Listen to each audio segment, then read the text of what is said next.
Evolution क्या है? Living being कैसे इवॉल्व होता है? एक ही ऑर्गेनिज्म में इतनी वेरिएशन कैसे आई? हेलो दोस्तों, मैं हूं इनोवेटिव हेल्पर और आज की इस वीडियो में हम लोग इसी तरह के सवालों के जवाब जानेंगे और इस टॉपिक पे डीप स्टडी करेंगे। सो इस वीडियो को मेरे साथ शुरू से लेकर एंड तक देखते रहिए। चलिए इस वीडियो को शुरू करते हैं। आपको कभी ना कभी इस सवाल ने कंफ्यूज किया होगा कि अर्थ पर लाइफ कैसे शुरुआत हुई। जानी मानी इवोल्यूशन की थ्योरी के हिसाब से 3.5 बिलियन ईयर्स पहले अर्थ पर लाइफ एग्जिस्ट नहीं हुआ करती थी।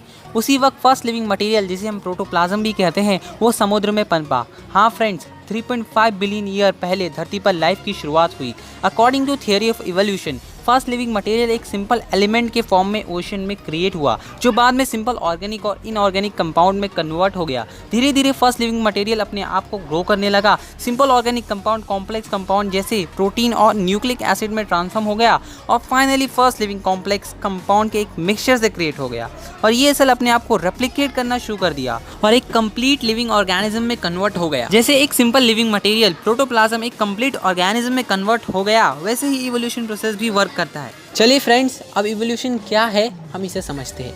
इवोल्यूशन एक बहुत स्लो प्रोसेस है जिसमें ऑर्गेनिज्म के बॉडी में कुछ माइनर चेंजेस आते हैं हर जनरेशन में। ये माइनर चेंजेस ऑर्गेनिज्म को अडेप्ट कराती है उसके एनवायरनमेंट से। माइनर चेंजेस हर जनरेशन में क्रिएट होती है और मिलियंस ऑफ ईयर्स के बाद एक छोटी सी फिश ब्लू व्हेल में ट्रांसफॉर्म हो जाती है। ये एक इवोल्यूशन का एग्जाम्पल है। ऐसा माना जाता है डॉग्स भेड़िए से यानी वुल्फ से इवॉल्व हुए हैं और ये सभी इंफॉर्मेशन इवोल्यूशन को प्रूव करती है। चलिए फ्रेंड्स, इवोल्यूशन को थोड़ा डीप में समझने की कोशिश करते हैं। ऑर्गेनिज्म को इवॉल्व करने में म्यूटेशन का इम्पॉर्टेंट रोल है। जब बेबी मदर के यूटेरस में यानी पेट में होता है, तब बेबी के डीएनए में जीन कॉपी होता है पेरेंट के जीन से। लेकिन जब जीन रॉन्ग कॉपी हो जाता है, गलत जीन एनकोड हो जाता है डीएनए में, तब ऑर्गेनिज्म की बॉडी में माइनर या फिर मेजर चेंज आता है। इसी इफेक्ट को म्यूटेशन कहते हैं। एग्जाम्पल जैसे ये अमीबा, जो कि एक यूनिसेलुलर ऑर्गेनिज्म है, ये रिप्रोड्यूस करता है अपने आप को डिवाइड करके, जैसे आप इस इलस्ट्रेशन में देख सकते हैं। लेकिन पेरेंट और ऑफस्प्रिंग में डिफरेंस नज़र आ रहा होगा आपको। ये म्यूटेशन का ही इफेक्ट है जो नेक्स्ट जनरेशन में भी ट्रांसमिट हो जाता है। म्यूटेशन ऑर्गेनिज्म के लिए यूजफुल और हार्मफुल भी हो सकता है। अगर ये यूजफुल रहा तो ऑर्गेनिज्म की लाइफ और बेटर बन जाएगी, लेकिन अगर ये हार्मफुल साबित हुआ तो ऑर्गेनिज्म को कई डिसीजेस का सामना करना पड़ सकता है। Sickle cell anaemia, Klinefelter syndrome, down syndrome जैसे जेनेटिक डिसऑर्डर्स ह्यूमन में म्यूटेशन का हार्मफुल इफेक्ट है। थ्योरीज के हिसाब से म्यूटेशन की वजह से ही ह्यूमन बंदर से इवॉल्व हुआ, लेकिन ये सिर्फ एक थ्योरी है ना कि फैक्ट। कोई भी इन थ्योरीज के बेसिस पे ये नहीं श्योरली बता सकता कि ह्यूमंस मंकी से ही इवॉल्व हुए हैं। लेकिन दोस्तों, हमें इन सब थ्योरी से अवेयर जरूर रहना चाहिए। म्यूटेशन का माइनर इफेक्ट हम अपनी लाइफ में भी देख सकते हैं। हर फैमिली में सभी फैमिली मेंबर एक दूसरे से थोड़ा सिमिलर नजर आते हैं, लेकिन कभी कभार जब न्यू बेबी बॉर्न होता है तो वो स्टार्टिंग में पेरेंट्स से सिमिलर है या नहीं वो तो पता नहीं चलता।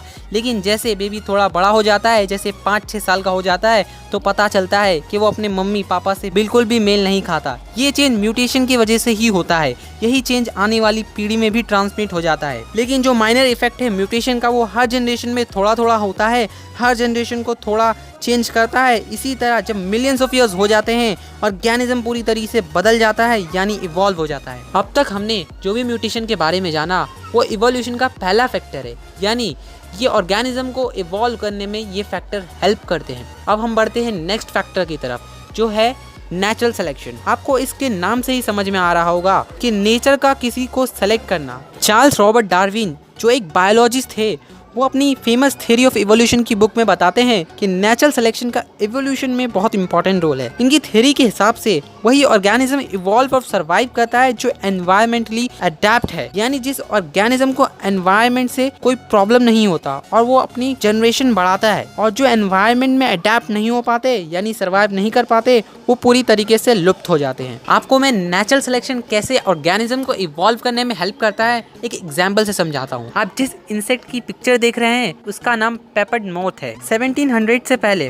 वेस्टर्न कंट्रीज में व्हाइटिश कलर के पेपर्ड मॉथ की पॉपुलेशन ब्लैकिश पेपर्ड मॉथ से ज्यादा थी। ऐसा इसलिए था, व्हाइटिश पेपर्ड मॉथ अपने शिकारी से बड़ी चालाकी से पेल व्हाइट ट्री के स्टेम का सहारा लेके बच जाते थे। प्रेडेटर्स उन्हें स्पॉट नहीं कर पाते थे क्योंकि ट्री के स्टेम का कलर और व्हाइटिश पेपर्ड मॉथ का कलर सेम था यानी व्हाइट था। लेकिन उसी जगह ब्लैक पेपर्ड मॉथ बहुत इजीली स्पॉट हो जाते थे और प्रेडेटर्स का खाना बन जाते थे, क्योंकि ब्लैकिश मोथ का कलर और ट्री के स्टेम का कलर अपोजिट था। जब वेस्टर्न कंट्रीज में इंडस्ट्रियल रेवोल्यूशन आया, जिससे पोल्यूशन बढ़ने लगा और पेल वाइट ट्री पेल ब्लैक में कन्वर्ट हो गया, तब केस उल्टा हो गया। 70s में व्हाइटिश मोथ ट्री पे स्पॉट होने लगे बजाय के ब्लैकिश मोथ, जिसकी वजह से ब्लैक पेपर्ड मोथ की पॉपुलेशन अभी भी है और व्हाइट पेपर्ड मोथ ऐसा लगता है लुप्त हो गए हैं। इस तरह नेचुरल सिलेक्शन ऑर्गेनिज्म को इवॉल्व होने में हेल्प करता है। इस एग्जाम्पल में आपको क्लियरली समझ में आ गया होगा कैसे नेचर ने ब्लैकिश पेपर्ड मोथ को इवॉल्व होने का चांस दिया, उससे सर्वाइव होने का चांस दिया बजाय के व्हाइटिश पेपर्ड मोथ के।